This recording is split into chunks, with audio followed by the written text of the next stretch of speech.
Hi everybody, welcome to Coloring Quackers. Today I'm outside with the birds. It's really hot out here. Let's see, there's the baby chicks. You heard them in the videos last month when they were in the house. They're outside now.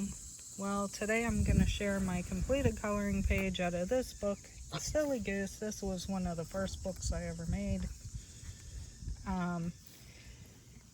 I colored this page for the Open Collaboration Coloring Party with Friends 2025. The host is Disney and Coloring with Jamie, and the co-host is Crafting with Pat and More. I use these markers, which are a 90 set of Arrtx markers. They're chisel tip and a fine tip.